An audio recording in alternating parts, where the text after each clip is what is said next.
देखिए, हम आपको कोई गारंटी नहीं देते कि इस खबर के बाद भी सरस डेयरी पर कोई कार्रवाई होगी या जो भ्रष्टाचार का नंगा नाच यहाँ चल रहा है उस पर कोई कार्रवाई होगी। कार्रवाई इसलिए हम गारंटी नहीं दे सकते क्योंकि प्रशासन ने आंखें बंद कर रखी हैं। पहले कांग्रेस की सरकार थी तब भी इसका बचाव चलता रहा। चेयरमैन को और तमाम लोगों को उम्मीद थी कि जब सरकार बदलेगी, भारतीय जनता पार्टी की सरकार आएगी, तब इस पर कोई कार्रवाई होगी। लेकिन पिछले 1 साल के आसपास भारतीय जनता पार्टी की सरकार है, बावजूद इसके अब तक कोई कार्रवाई नहीं हुई। कुछ दिन पहले ही यहाँ एक चिप पकड़ी गई थी जिससे दूध में जो तोल था उसको बदला जा रहा था, काटा था, उसमें कोई चिप लगाकर दूध की जो मात्रा थी उसको घटाई और बढ़ाई जा रही थी। कहाँ से दूध आता है, कहाँ दूध जाता है, कितने भ्रष्टाचार की कितनी कहानियां हैं, कितने ही सबूत ये लोग पेश कर चुके हैं, लेकिन अब तक कोई कार्रवाई नहीं हुई। हम कोई गारंटी नहीं देते कि हमारी खबर के बाद अब प्रशासन जगेगा, क्योंकि अगर जगना होता तो ये खबरें बहुत पहले बहुत सारे मीडिया चला चुके हैं। हम फिर से कोशिश कर लेते हैं कि शायद प्रशासन सर्दी के मौसम में रजाई से बाहर निकलकर कुछ सोचे और कार्रवाई करे, सच को सच और झूठ को झूठ दिखाए।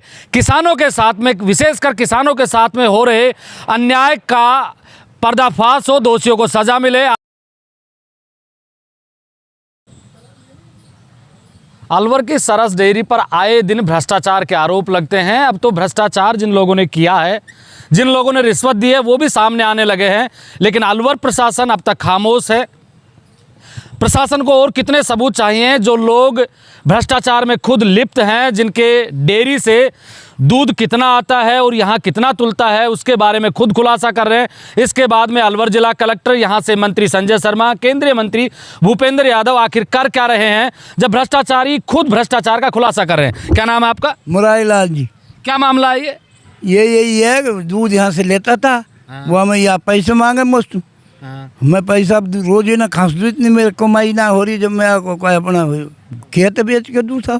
कितना दूध लेते थे आपसे? या 40 कैन दूध आता था, 50 भी आता था, किसी दिन 45 भी आता था, कमती बढ़ती आता था डेली। तो आप कहाँ से लेके आते थे दूध? अब भैंसड़ावत से आती थे वो, वहाँ से 2-3 कैन आते थे। बाकी बाकी हमारे अकाउंट नंबर इस दूध को लेते थे, 3 साल से ले रहे हैं लगातार। कितना दूध लेते थे आपसे? 30-40 जिसने उसके पास आता था उतना लेते थे। और इन्होंने 10 बार सैंपल लिए, कैन रुकवाई डॉग पे, हर बार पास हुआ। और आज परसों भी पास हुआ, रात भी पास हुआ, कल भी पास हुआ। जो जयपुर से टीम आई है ना, उसने अलग से सैंपल लेके हमारा कैन रोके और शुद्ध दूध पाया। नहीं, दूध तो शुद्ध पाया, लेकिन आप इतना दूध कहाँ से लेके आते हो? इतना दूध यहाँ आता है। यहाँ इन्होंने जब टारगेट दिया शर्मा जी ने मुझको, अगर भाई हमारी डेयरी में दूध कम आ रहा है इस टाइम, जब से मैं इससे ले रहा हूँ, ये ठेकेदार मानो इसको आप। मैं ये समझ नहीं पा रहा हूँ कि आप जो 30-40 टैंकर इनको दूध देते हैं, आप कहाँ से लेके आते हैं? कैन है 40। हाँ, 30-40 जो कैन है, ये तो हनुमान सर्किल से लेके आते थे, लेकिन वो दूध आता कहाँ से था? पीछे से? वो यहाँ सिटी के दूध वालों से लेता था, वो आपके यहाँ।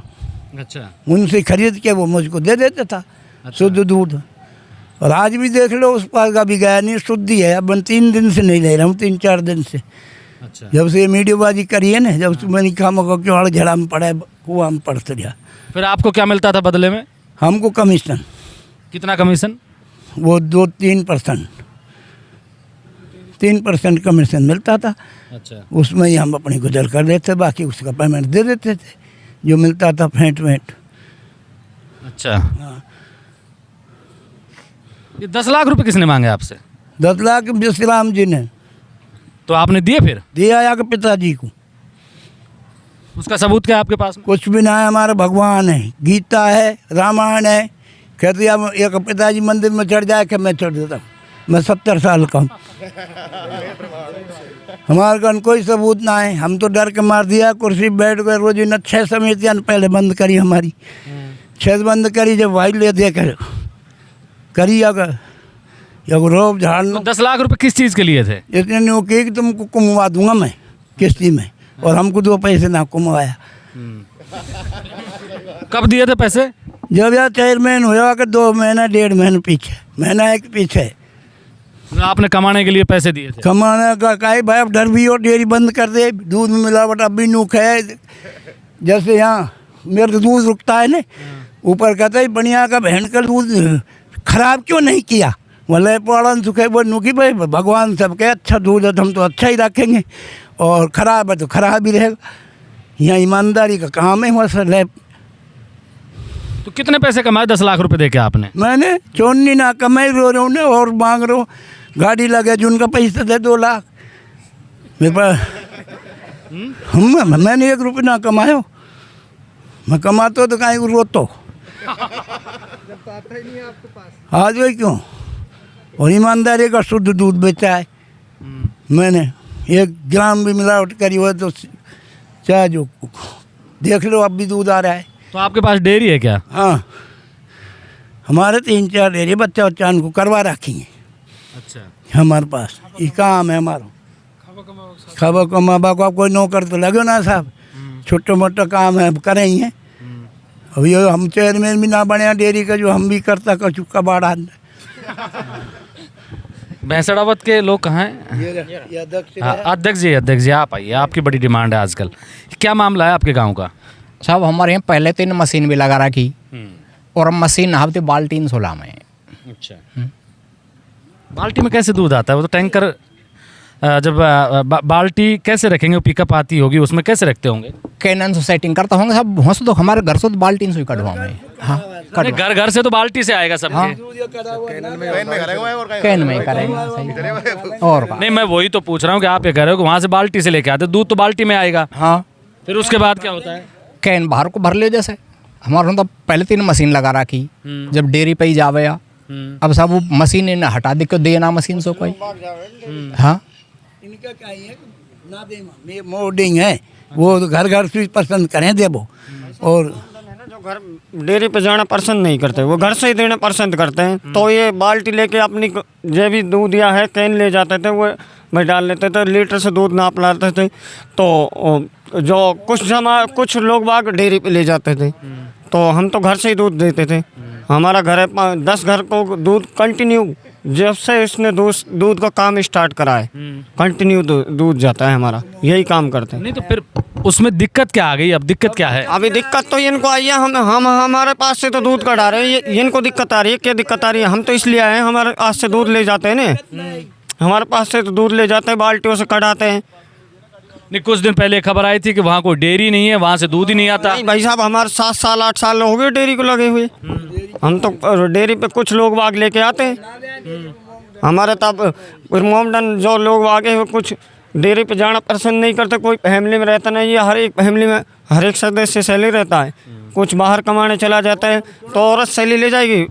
मेरे पास में एक और बताऊँ आपको। हाँ बताओ। ये चेयरमैन अब हम खत्म और करेगो, पर हम कोई बात नहीं, अपने और धंधो देखेंगे भाई। इस उम्र में क्या खत्म करेगा? ये क्यों करेगो? या तो हमारा नहीं, इस उम्र में क्या खत्म करेगा? अब सुनो, हम हमारे टाइम में ही है, कोई दिक्कत ना करे तो कर। आपने तो इस्तीफा दे रखा है ना? हाँ, इस्तीफा दे रखा है हमने। ये विश्राम चेयरमैन से क्या दावत है आपकी? क्या दुश्मनी है? नहीं, कोई दुश्मनी नहीं है हमारी।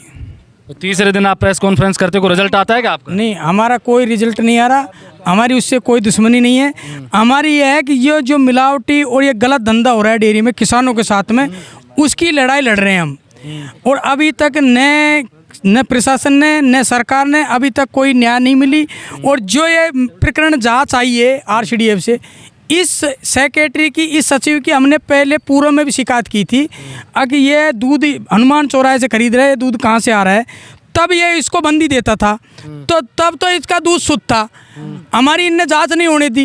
अब इसने मंथली बंद कर दी, तो अब हमने वे RCDF वाले कर्मचारी से हम इसीलिए कहने आए हैं, अगर हमने 1 साल पहले इसकी शिकायत की, जब तो तुमने इसकी जांच नहीं की, और आज ये आदमी ने कल जांच शिकायत की है और आज जांच आ गई, तो ये आदमी अब अशुद्ध कैसे हो गया? हम ये पूछने उनसे आए हैं, अगर ये पहले तो शुद्ध था, अब ये 2 दिन में अशुद्ध कैसे हो गए?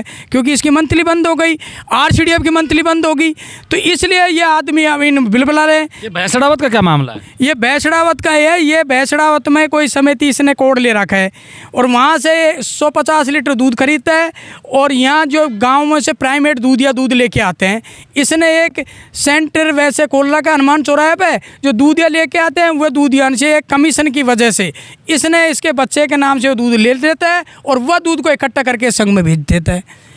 चेयरमैन से इन्होंने, हमने चेयरमैन से भी कहा, पहले भी हम चेयरमैन बने जब भी साहब मुरारी लाल जी दूध खरीद रहा है, ये इतना दूध कहाँ से आया मिला? अरे नहीं, सही शुद्ध है। सही है, और इसका सैंपल भी, तो हम चुप हो गए।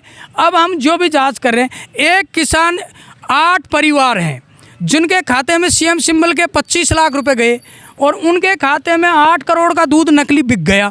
उसकी जांच तो आज तक नहीं हुई। और कांटे में जो चिप लगी है, जो राजस्थान में आज इतनी बड़ी चोरी कहूँ भी नहीं हुई, उसकी आज तक खुलासा। हम तो चेयरमैन से कह रहे हैं, करो हमारे साथ में, हमारा साथ दो।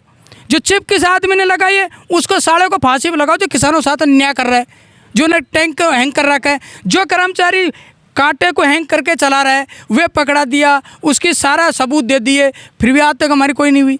जो किसानों के खाते में पैसे आ रहे हैं, दूध दे नहीं रहे, 1 लीटर भी 25 लाख खाते में आ रहे हैं। हमने अब ये टीम आई है, इसको भी पूरे सौंप दिए कागज़, अब देखो ये पैसे कहाँ से आए, तो इन्होंने माने तो गलत है। तो ये बताओ, एक आदमी 5 समितियों पर दूध कैसे भेजेगा? ये तो आप भी सोचो, 36,000 लीटर आदमी एक महीने में 36,000 लीटर एक समिति में, 18,000 एक समिति में, 15,000 एक समिति में। ये आदमी, ये तो आप भी ये सोचो कि हम किसानों के साथ में, हम भ्रष्टाचार के खिलाफ शुद्ध होना चाहिए, न्याय होना चाहिए, ये हमारी है। समिति लादेड़ा है, माजरी गुजर है, गुजरी महिला है, और 5 एक ही घरकान के नाम है, 5 समिति, बेटे के, बाप के, बहू के, पोता की बहू के। ये बताओ, ये इससे बड़ी अन्याय और होगी क्या? उसकी तो इसने शिकायत नहीं की। हम मान लेते चेयरमैन उसकी भी शिकायत करके आता है, बिल्कुल सही कह रहे हैं ये डायरेक्टर, अब करो इसकी भी शिकायत। तो उसको क्या, वे तो उनकी है समिति। तो हमारा एक टैंकर बेचारा जो टेंडर में आ गया, नया टैंकर खड़ा कर दिया, उस टैंकर की सिक्योरिटी जमा कर दी, क्योंकि कंपनी ने उसके कागज़ नहीं दिए और इन्होंने कहते कागज़ नहीं आए तो टैंकर को नहीं लगाएंगे। उसकी 2 लाख की सिक्योरिटी यहाँ जमा बंद कर रखी है, टैंकर को हटा दिया। तो इससे बड़े दादागिरी क्या हो? उससे कब 2 लाख मांगता है, कब 5 लाख रुपए मांगता है, और वो टैंकर। देखिए, हम आपको कोई गारंटी नहीं देते कि इस खबर के बाद भी सरस डेयरी पर कोई कार्रवाई होगी या जो भ्रष्टाचार का नंगा नाच यहाँ चल रहा है उस पर कोई कार्रवाई होगी। कार्रवाई इसलिए हम गारंटी नहीं दे सकते क्योंकि प्रशासन ने आंखें बंद कर रखी हैं। पहले कांग्रेस की सरकार थी, तब भी इसका बचाव चलता रहा। चेयरमैन को और तमाम लोगों को उम्मीद थी कि जब सरकार बदलेगी, भारतीय जनता पार्टी की सरकार आएगी, तब इस पर कोई कार्रवाई होगी। लेकिन पिछले 1 साल के आसपास भारतीय जनता पार्टी की सरकार है, बावजूद इसके अब तक कोई कार्रवाई नहीं हुई। कुछ दिन पहले ही यहाँ एक चिप पकड़ी गई थी जिससे दूध में जो तोल था उसको बदला जा रहा था, काटा था, उसमें कोई चिप लगाकर दूध की जो मात्रा थी उसको घटाई और बढ़ाई जा रही थी। कहाँ से दूध आता है, कहाँ दूध जाता है, कितने भ्रष्टाचार की कितनी कहानियां हैं, कितने ही सबूत ये लोग पेश कर चुके हैं, लेकिन अब तक कोई कार्रवाई नहीं हुई। हम कोई गारंटी नहीं देते कि हमारी खबर के बाद अब प्रशासन जगेगा, क्योंकि अगर जगना होता तो ये खबरें बहुत पहले बहुत सारे मीडिया चला चुके हैं। हम फिर से कोशिश कर लेते हैं कि शायद प्रशासन सर्दी के मौसम में रजाई से बाहर निकलकर कुछ सोचे और कार्रवाई करे, सच को सच और झूठ को झूठ दिखाए। किसानों के साथ में, विशेषकर किसानों के साथ में हो रहे अन्याय का पर्दाफाश हो, दोषियों को सजा मिले। आप मेरे साथ देख रहे हैं ब्लैक एंड व्हाइट सच। मैं महेंद्र यादव। जय हिंद, जय भारत।